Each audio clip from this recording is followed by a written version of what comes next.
बिल्कुल solid part है, ठीक है। और पानी जब बरसात हुई है तो पानी बहकर आया है, लेकिन जब पानी बहकर आया है तो यहाँ से आया होगा, ठीक है।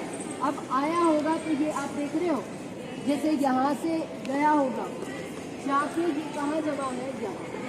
कैसे पता चला कि ये जमा, देखो आप देख सकते हो कैसे पता चला कि ये जमा है।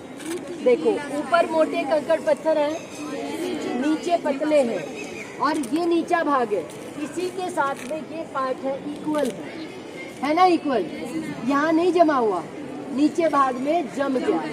जो जम गया तो उसको क्या कहा, जमने को क्या कहा, निक्षेपण। जिसके कारण क्या हो गया, देखो ये पार्ट भी इसके बराबर आ गया, ठीक है। तो ये क्या हुआ, अधिवृद्धि, नीचे भाग में जमाव हो गया, अधिवृद्धि हो गया। अब यहाँ देखो, यहाँ और ऊंचा था, जैसे ऊंचा था ना, ये यहाँ से कट गया तो ये भाग किस में हो गया, नीचे में। अब अगर हम यहाँ से यहाँ तक देखें तो बराबर हो गया। अब ये कटा तो इसको हमने क्या कहा, तल संतुलन। यहाँ पर बहते हुए जल ने तल संतुलन के कारक के रूप में कार्य कर रखा है। बहता हुआ जल किसकी फॉर्म में, पहाड़ी क्षेत्रों में नदी बन जाती है, पर्वतीय भागों में हिमनदी बन जाती है, और तटीय भागों में सागरीय तरंगें बन जाती है। तो ये धरातल पर रहकर अपर्दन, परिवहन और निक्षेपण का कार्य करती है। अपर्दन ऊंचे भाग को काट दिया तो ऊंचा भाग किसमें हो गया, नीचे में, ठीक है। अब उसके बाद ये दूरी तक बहाकर ले गया, उसको क्या कहा, परिवहन। क्या बोला, परिवहन। और जब नीचे आया तो क्या हो गया, उसको जमा दिया तो वो भाग ऊपर उठ गया, और बाकी क्या हो गया, बिल्कुल लेवलिंग हो गई। तो क्या बन गया, तल संतुलन हो गया। और किस कारण हुआ, अपर्दन, परिवहन और निक्षेपण। ये तो एक एग्जाम्पल है। मैं ये कह रही हूँ कि एग्जाम्पल हर जगह मिलते हैं। आप अपना जोग्राफिकल पॉइंट ऑफ व्यू से सोचेंगे कि ऐसा क्यों हुआ, how the process is happened, तो आपको पता चलेगा कि क्यों हुआ। आपको सारे एग्जाम्पल यही मिलेंगे और आप कभी नहीं भूल पाएंगे, है ना। तो ये क्या हो गया, गतिशील कारकों के द्वारा चट्टानों का कटना अपर्दन कहलाता है, ढोकर लेके जाना परिवहन, और जमा करना क्या कहलाता है, ये हो गया। अब आता है अपक्षय। क्या अपक्षय क्या होता है, जब चट्टानें अपने ही स्थान पर टूट जाती हैं। ना यहाँ नहीं है, आगे बढ़ना पड़ेगा।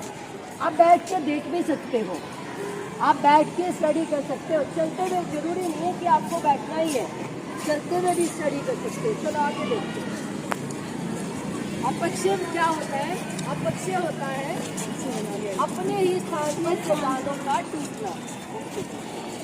अपक्षय क्या होता है, अपने ही स्थान पर, क्या था, गतिशील कारकों के द्वारा उड़कर या बहकर चले जाना, ठीक है।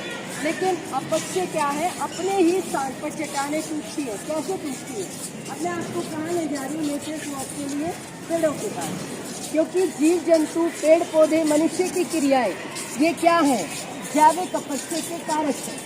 चट्टानों को तोड़ते हैं ना, कैसे तोड़ते हैं, जैसे ये देखो पेड़ों की जड़ें हैं, अगर हम इसी को उखाड़ ले, पेड़ नहीं है, सैपलिंग है, लेकिन अगर हम इसको उखाड़ लें, जैसे काठी है ना, चलो देखो मैंने उखाड़ दिया, इसकी जड़ है, जड़ें है ना, अब ये इसको पकड़े हुए थी, देखो यहाँ से नहीं बहा ना कुछ भी, लेकिन जब मैंने उखाड़ा तो ये क्या हो गया, फट गई ना मिट्टी, मिट्टी हो गई।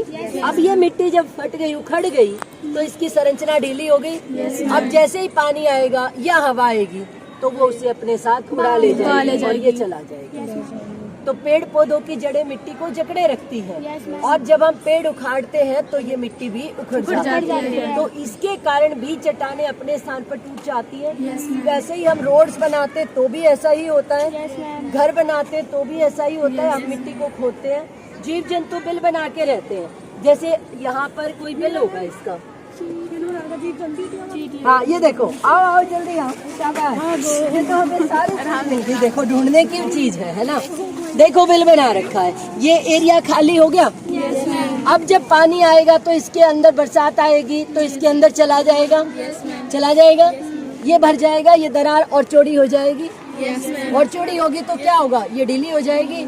फिर यहाँ पर पैर रख दिया है, कुछ ये खाली हो गया नीचे से, तो ये क्या होगा, टूट जाएगा। तो क्या हो गया, दबाव के कारण भी ऐसा होता है, चट्टानों को टूटने फूटने के कारण भी होता है, पेड़ पौधे निकालने के कारण भी होता है, घर आदि बनाने के कारण भी होता है।